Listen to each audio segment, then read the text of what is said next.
दोस्तों नमस्कार। आप सकुशल पूर्वक होंगे और मैं आज आपको एक बहुत ही अहम कहानी सुनाने के लिए जा रहा हूँ, जिसको आप प्रेम पूर्वक सुनिए।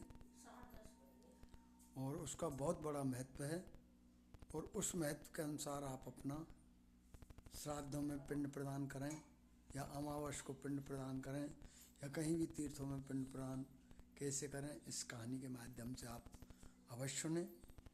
और आप थोड़ा सा वीडियो पसंद आए तो लाइक और सब्सक्राइब जरूर कर देना, जिससे मैं आपको अगला वीडियो पहुंचाता रहूं। तो बढ़ते हैं आगे।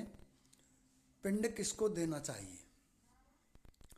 तो वक्रोलक नामक नगर में सूर्यप्रभ नाम का राजा राज करता था। उसके कोई संतान नहीं थी।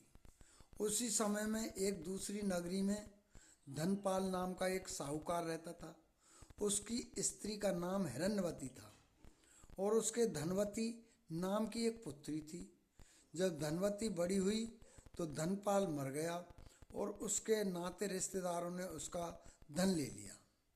हिरण्यवती अपनी लड़की को लेकर रात के समय नगर छोड़कर चल दी। रास्ते में उसे एक चोर सूली पर लटका हुआ मिला।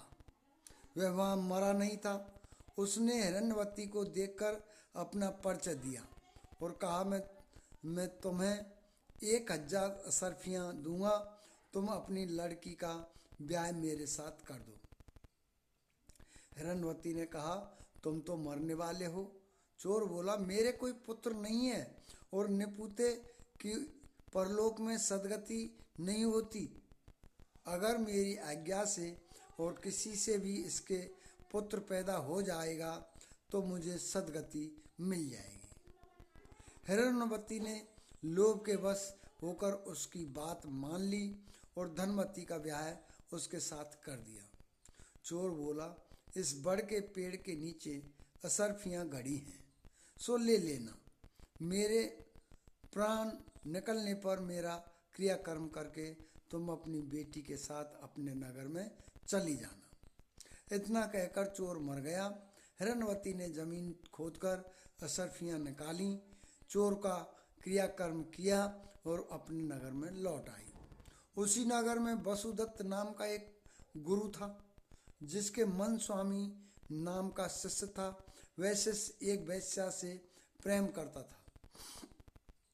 वैश्या उससे 500 असरफियाँ मांगती थी। वह कहाँ से लाकर देता। संयोग से धनवती ने मन स्वामी को देखा और वह उसे चाहने लगी। उसने अपनी दासी को उसके पास भेजा। मन स्वामी ने कहा कि मुझे 500 असरफियाँ मिल जाएं तो मैं एक रात धनवती के साथ रह सकता हूँ। हिरण्यवती राजी हो गई। उसने मन स्वामी को 500 असरफियाँ दे दी। बाद में धनवती के एक पुत्र उत्पन्न हुआ। उसी रात शिवाजी ने अब सबने उन्हें दर्शन देकर कहा, तुम इस बालक को 1000 असरफियों के साथ राजा के महल के दरवाजे पर रखाओ। माँ बेटी ने ऐसा ही किया। उधर शिवाजी ने राजा को सपने में दर्शन देकर कहा, तुम्हारे द्वार पर किसी ने धन के साथ लड़का रख दिया है, उसे ग्रहण करो।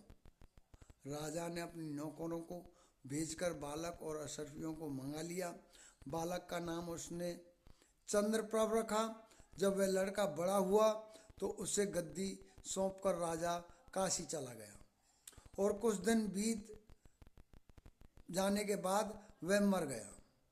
पिता के ऋण से उऋण होने के लिए चंद्रप्रभ तीर्थ करने निकला। जब वह घूमते हुए गया कूप पहुंचा और पिंडदान किया तो उसमें से 3 हाथ एक साथ निकले। चंद्रप्रभ ने चकित होकर ब्राह्मणों से पूछा कि किसको पिंड दूं। उन्होंने कहा, लोहे की कील वाला चोर का हाथ है,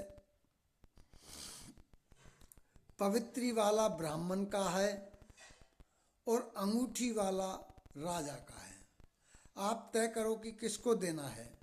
इतना कहकर बेताल बोला, राजन तुम बताओ कि उसे किसको पिंड देना चाहिए और भैया आप भी बताओ कि उस बच्चे को उस राजा को पिंड किसको देना चाहिए, ये 2 मिनट का, आधा मिनट का आपको टाइम है और आप अपना जवाब मेरे कमेंट में लिख देना, जिससे मैं पढ़ सकूं और देख सकूं कि हमारे पूर्वजों का जो घर में सर्वश्रेष्ठ स्थान होता है उसके बारे में लोग कितना जानते हैं और कितना नहीं जानते हैं, उनको कैसे खुश रखते हैं, खुशी में क्या होता है क्या नहीं,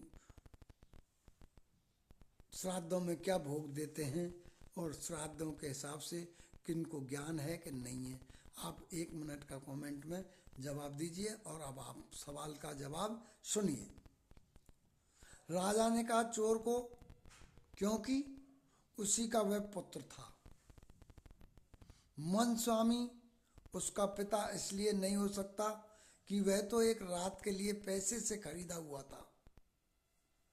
राजा भी उसका पिता नहीं हो सकता क्योंकि उसे बालक को पालने के लिए धन मिल गया था, इसलिए चोर ही पिंड का अधिकारी है।